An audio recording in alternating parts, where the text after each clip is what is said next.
Hello everyone and welcome back to another tutorial. In this tutorial we will be discussing how to parameterize novel compounds such as cofactors or ligands for simulation using NAMD. What is parameterizing, you may ask? Well, molecular dynamics uses force fields such as the CHARMM general force field. These force fields require information about the atoms that you're going to be simulating. In the form of, for example, for CHARMM, the CHARMM parameter files. Now for proteins, this is very simple because all you need to do is list the atomic properties of the atoms inside the various amino acids, and from there you can derive the atomic properties of almost any protein that you would like, because they're all made up of amino acids. However, for novel compounds, their chemical composition can be almost anything physically possible, and as a result, to have a file that contains atomic information about such compounds would be almost impossible because the file would be simply far too large. And for this reason, you need to manually derive these parameters.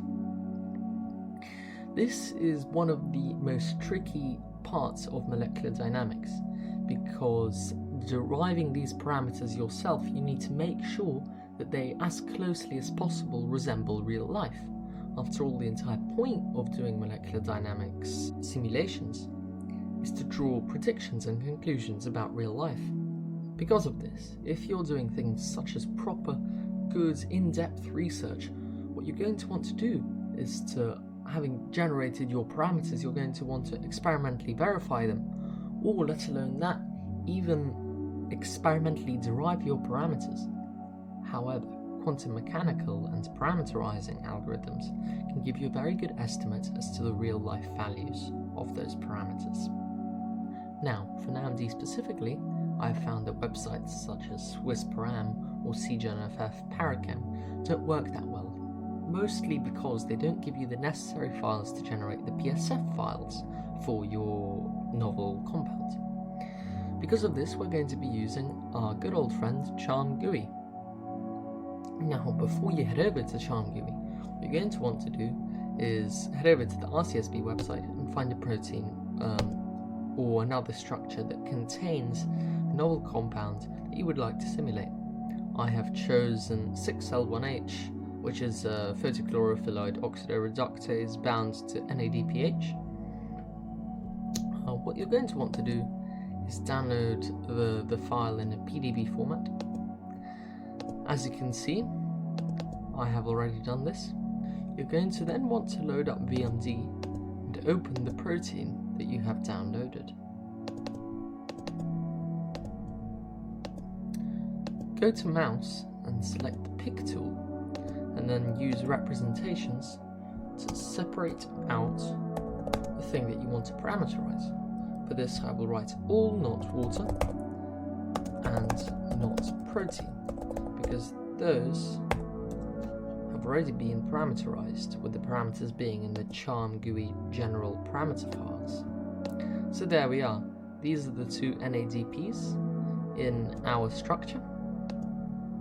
You're going to want to open the command line and then select any atom in one of your ligands. So then we look at the command prompt and find the residue name or the residue of the thing we would like to parameterize. As you can see here, I've clicked on a couple of the atoms, and for each of them the residue remains the same. So the first thing we can do is we can right click on the PDB file, we can write save coordinates, and then we can write residue 606 and save that as a separate PDB file. .pdb.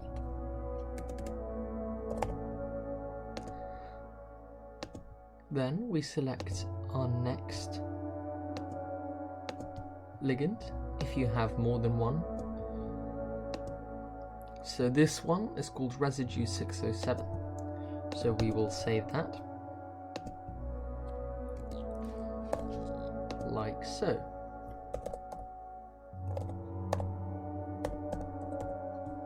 It doesn't really matter what you call them as long as you're able to differentiate between them. And then we just want to save the protein and anything else separately. So we can write protein.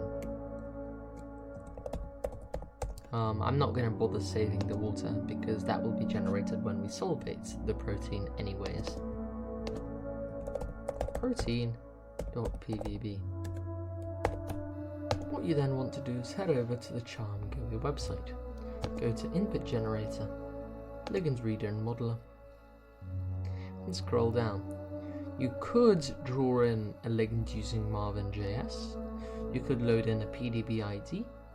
However, for the method that we are using, it is best to load up a PDB file, or better still, load up a mol2 file. Why are we loading up a mol2 file? Well, the cgenff program that this website uses actually converts files to mol2 format for parsing. It does not do this with 100% accuracy and can cause errors. So instead, load up Avogadro, which you can download for free. Open up whatever it is that you would like to parameterize. Make sure that it has all the relevant hydrogens already generated. If not, you can go to Build, Add Hydrogens. There we are. Relevant hydrogens have been added. And then save it as a mol2 file. It is important that we add the hydrogens because the CHARMM-gui ligand reader does not do this. Then we select Choose File, we select the mol2 file, and we press Upload. The website even gives us a prompt to make sure that all hydrogens are there. You can then press Find Similar Residues in the CHARMM force field, and then it will scan a database of already parameterized ligands and such to see if they have been parameterized in the past. We don't really need to do this since we aren't looking for pitch perfect exact results. This is just a demonstration. Having selected next step, it takes a couple seconds and then the next step loads up. We are going to be making this CHARMM general force field topology. Select next step. It's a good idea to copy this link at the bottom in case the window decides to close down because it's been loading for too long. And there we are. As we can see, a relevant PSF file with a CHARMM format has been made, relevant PDB file has been made, and the parameter files have also been made. We will need all of these, so we press download tar.gz, and then we unpack it using a program such as WinRAR or 7-zip. Having parameterized one of the molecules, we then proceed to parameterize the second, as I have already done. We then head over to these and find the new PSF and PDB files that have been generated. We copy both of them to our main working folder. It is also a good idea to rename them slightly, just so that we have no errors and are able to differentiate between them. Load up the second PDB and PSF, and then there we are. What you're going to want to do next is generate a PSF file for your protein using VMD. Having done that, you're going to want to combine both of the ligands, or if you only have one ligand, just the one, and the protein, PDB and PSF files. To do this, we use a VMD script like this one, where we first read in the PSF files, and because the coordinates have been preserved, they should line up exactly as they were in the first place if you didn't move them around. And then we run this. To run the script, we open up a command prompt window and navigate over to the folder where we have all of our files. We then use the command vmd-disbev text-e and then the name of our script. Having generated the combined PDB and PSF file, we load up VMD and generate a solvation box. There we are, I have generated a solvate.pdb and solvate.psf file. We are now ready to set up an input file for the simulation. I have used a classic NAMD input script with particle mesh world and Langevin piston, and I have used my maxmin new tickle script to see the exact coordinates of the simulation box to generate periodic boundary conditions. Now we have to load up the relevant parameter files. First, for our protein and water and things like that, we load up our normal parameter file that we would use for everyday protein simulations. Then we extract the parameter file from the folder which you would have downloaded from the CHARMM-gui website. This would probably be located in the top R folder. There it is, ndp.prm. We copy that over. And just to be safe, we copy over the second one. We rename it to something else so that they have different names. And then we type in their parameters. So we have lig2.prm and ndp.prm and param.prm. You may ask, why have I got 1, 2, 3, 4, 5 and 6 parameter files loaded up?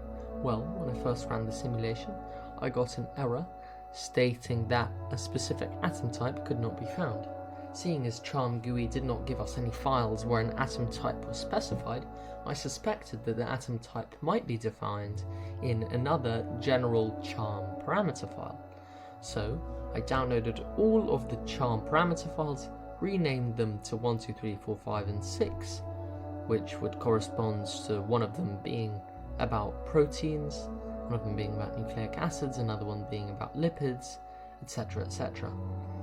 And sure enough, the atom type was found in one of them. You're going to be coming across errors fairly often in molecular dynamics, and that is just something you have to get okay with, and you will get used to solving them and recognizing common errors in your simulations. So there we are, this is our folder. I of course remembered to add in our 1, 2, 3, 4, 5 and 6 parameter files. The output files have been generated from having finished our simulation. We load up VMD and then we open our PSF file and our DCD file. There we are. And as you can see, we have our full-fledged simulation of our protein with the ligands there. Just to check, we can say protein for one representation, show it in a new cartoon style with the colouring showing secondary structure, and then we can have all not protein and not water showing us our ligands. There we are. There is our first NADP bound to the photochlorophyllide oxidoreductase, or should I say NADPH, and there is our second, and the simulation seems to have worked. Anyways, I hope you've enjoyed this tutorial, and I will see you next time.